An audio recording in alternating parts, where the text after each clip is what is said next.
Bonsoir mesdames et messieurs et bienvenue à cette édition dominicale du journal Le Sommaire. La partie entière de la route Carfoubou se trouve aujourd'hui dans un état délabré. Les usagers de cette route pointent du doigt les camionneurs qui transportent les matériels de construction en provenance de Lubumbashi. En religion, c'est ce dimanche qu'est intervenue la cérémonie d'ouverture des portes saintes à l'archidiocèse de Lubumbashi. Vous le savez peut-être, c'est en marge de l'année de la miséricorde décrétée le 8 décembre dernier par le pape François. Et en sport, vous le savez, les corbeaux du tout-puissant Mazembe Anglibert sont tombés devant Sanfrecce Hiroshima 3-0. C'est pour le compte des quarts des finales de la Coupe du Monde des clubs Japon 2015. Une fois de plus, bonsoir et bienvenue à ce soir Actualité. Faites en terre battue. Une partie de la route Carfoubou se trouve dans un état délabré. Selon les usagers de cette route, les passages fréquents des camions qui transportent les matériaux de construction en provenance de Lubumbashi seraient à la base de cette détérioration. C'est un reportage de Janine Bouchou et Ogi Fortuna Kassongo.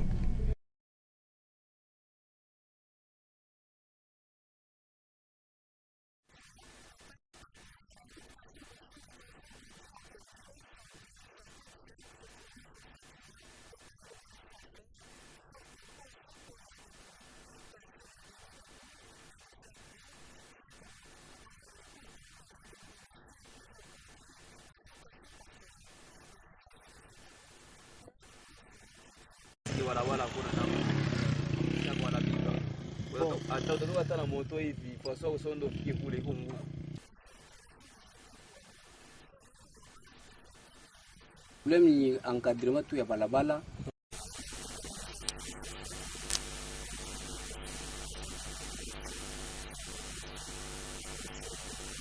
Balabala kama ikubia yenye kunyoloka haitalabisha hapana.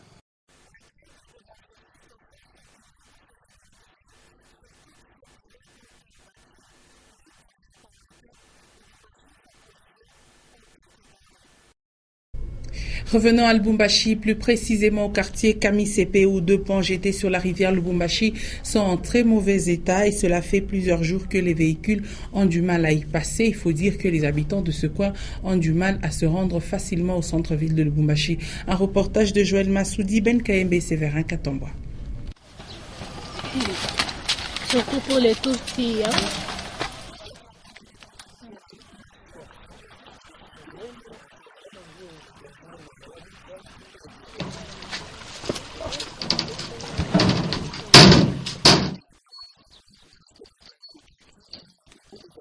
C'est une cellule enclavée.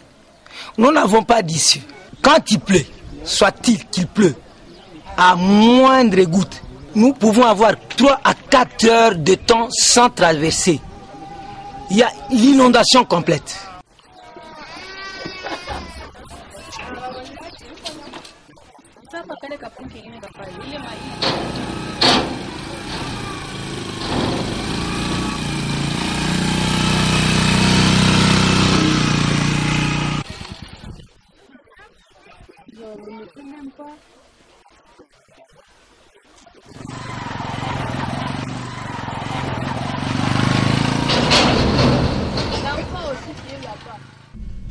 Et c'est dans le souci de lutter contre les éventuels cas d'accidents de circulation que le gouvernement provincial avait implanté des feux de signalisation. À ce jour, voulais-je dire, ces dispositifs ne fonctionnent pas normalement faute d'entretien. Certains conducteurs déclarent que cet état de choses est en partie à la base des embouteillages que l'on enregistre ces derniers temps, surtout pendant les heures de pointe. Un reportage de Guélor Chamba et Ben Kaebe.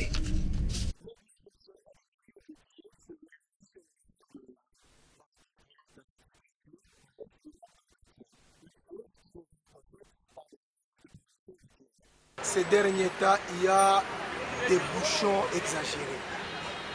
C'est-à-dire, si nous arrivons au niveau des signaux, c'est-à-dire les deux côtés, il arrive de temps en temps, les rouges s'allument au même moment. S'il s'agit de feux verts, ça s'allume au même moment. Alors, il n'y a pas de PC, on se retrouve dans des bouchons exagérés.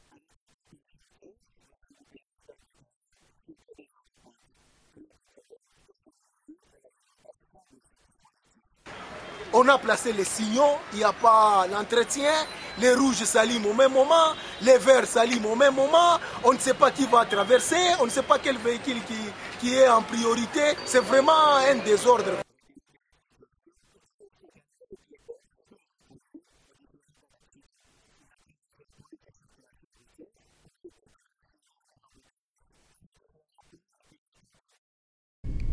Restant toujours sur les routes de Lubumbashi pour parler cette fois-ci des sens uniques qui sont jusqu'ici un sujet peu maîtrisé par certains conducteurs et ce malgré la présence des panneaux de signalisation placés par les agents de la mairie de Lubumbashi. Suivez.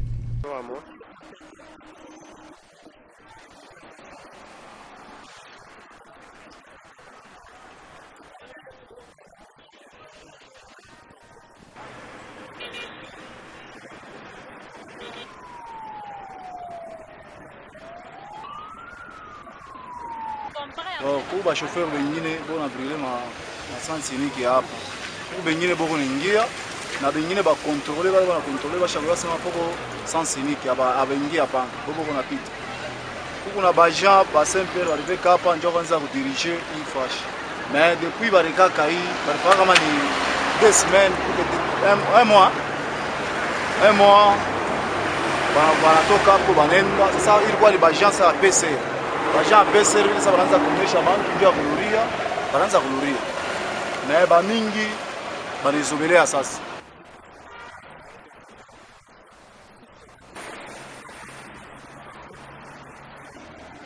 Pour nous, on a constaté que depuis qu'on a mis les panneaux là, on a constaté beaucoup de chauffeurs. Ils ne savent pas qu'on a déjà mettre les panneaux pour signaler les sens uniques là.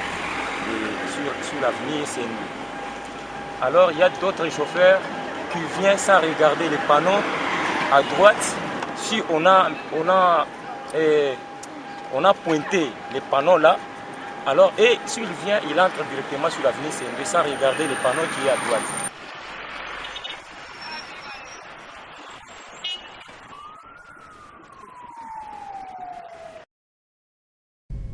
Après les infrastructures, parlons à présent de ces manques d'eau criants qui s'observent du quartier Luoshi. Les habitants de ce coin se servent de l'eau de pluie dont cette eau qui n'est pas du tout potable, une situation qui inquiète ces habitants qui utilisent souvent cette eau comme une eau de boisson. Karine Kapongo, Béatrice Nama et Richard Chimba.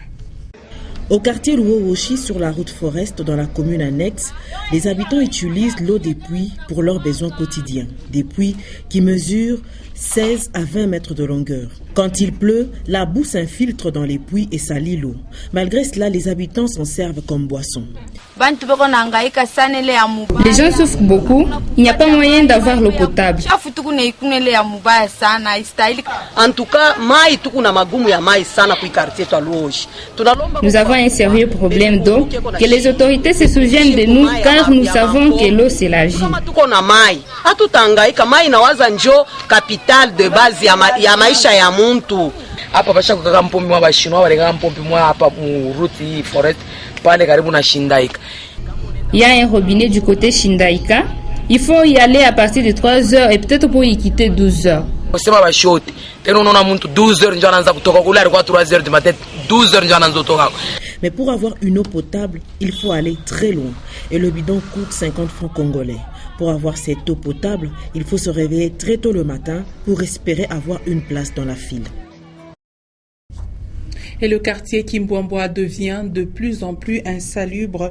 Les habitants de ce quartier jettent différents déchets ménagers dans les tranchées. Ils les jettent aussi, voulais-je dire, devant les endroits, sur d'autres endroits, sur leurs avenues. Plus de détails avec Karine Kabongo, Gelor Chamba et Gracia Kasolanga.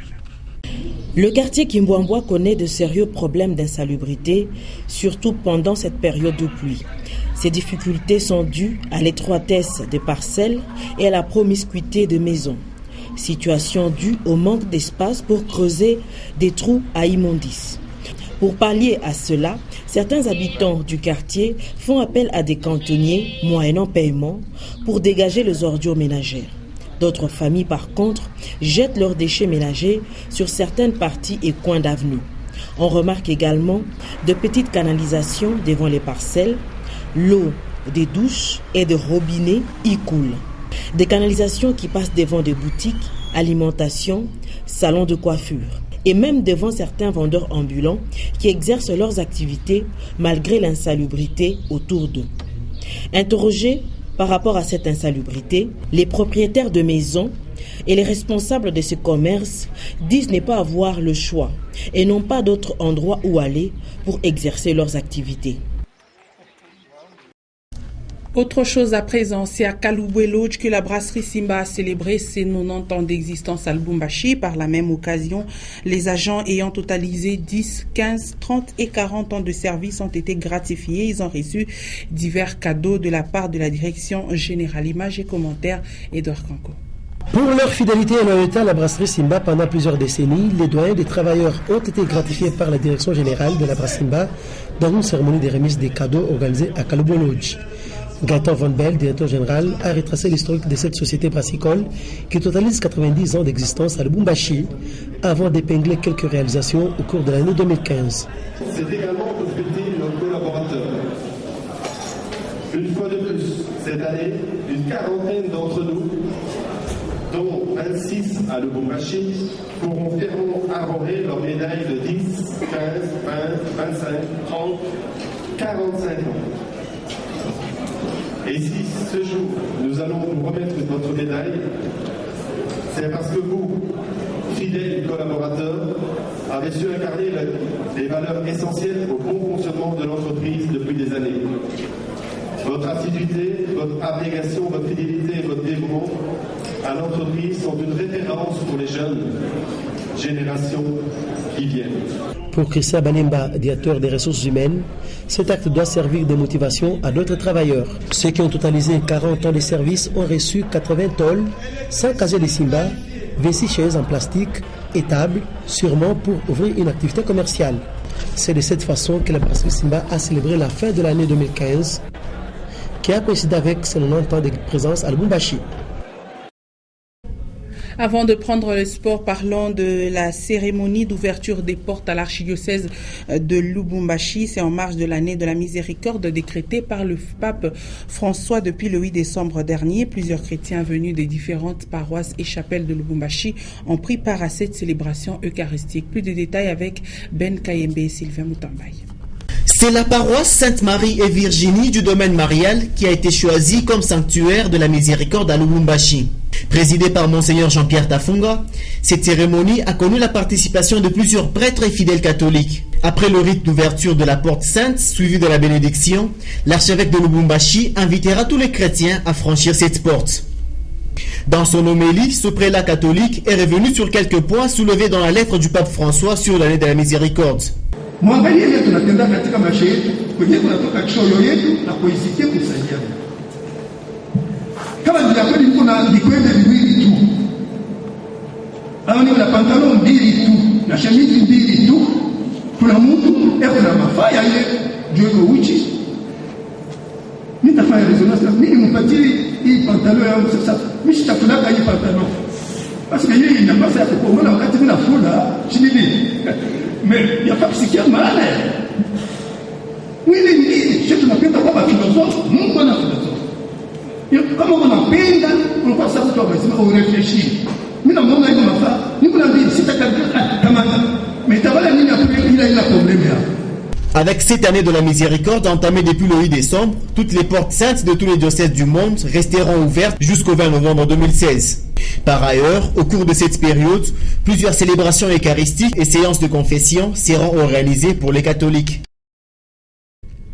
Et les corbeaux du tout-puissant Mazembe Anglebert ne réitéreront pas l'exploit de 2010. Les champions d'Afrique ont été éliminés par les Japonais de San Frel Hiroshima en quart de finale de la Coupe du Monde des clubs Japon 2015 sur la marque de 3-0. Résumé de Orphée David Kininga sur les images de la FIFA TV. 3 jours après avoir éliminé les Néo-Zélandais d'Auckland City, les Japonais de San Frel Hiroshima se sont payés les corbeaux champions d'Afrique sur la note un peu salée des 3-0. Et pourtant, ce sont les Congolais qui entrent bien dans la partie. Le défenseur Salif Koulibaly croise trop sa tête à la 2e minute et l'Ivoirien Roger Clavera Salé qui voit sa frappe contrée par un défenseur japonais à la 12e minute. 2 minutes plus tard, Mbwana Ali Samata part dans le dos de la défense des Sandfrisch, mais il pousse trop son ballon qui permet au défenseur Kazuhiro Shiba de tacler le ballon en corner. Les Japonais choisissent les contre-attaques qui sont à 2 doigts de payer à la 19e minute. Isato Sato joue pour les décors seul face à Sylvain Gboo. C'est à 1 minute de la pause que les Nippons trouvent la faille dans la défense de Mazembe. Tsusaka Shiotani, bien placé dans la surface de réparation, ouvre le score pour les champions du Japon. C'est le deuxième but en 2 sorties dans cette compétition pour ces joueurs. En deuxième mi-temps, les TP est puni une fois de plus sur corner à la 56e minute. Shiba marque le deuxième but de Sandfrisch.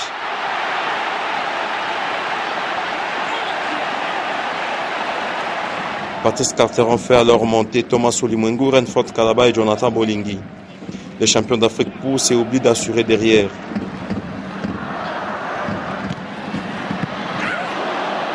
Sur une action de contre, Takuma Asano marque le 3e but nippon, synonyme de chaos pour l'équipe chez Moïse Katumbi. Au finish 3-0, l'équipe de Hiroshima se hisse en demi-finale où elle affrontera River Plate d'Argentine, tandis que Mazembe jouera le match pour la 5e place face à Club América du Mexique. Et la semaine qui s'est achevée a connu plusieurs activités importantes. Voici celles choisies pour vous par la rédaction française de Nyota Télévision dans cette semaine en bref qui porte la signature de Janine Mouchou. Et nous allons parler de la semaine en bref dans nos prochaines éditions. Et c'est par cette note que se referme ce soir Actualité. Merci mesdames et messieurs de nous avoir suivis. Le prochain rendez-vous à 21h, vous aurez les news en version française, 21h15, celle en version anglaise. Et à 23h, Consolate Kanja va vous informer. Moi, je reviens très prochainement sur l'étoile numérique. Bonne soirée dominicale à vous tous.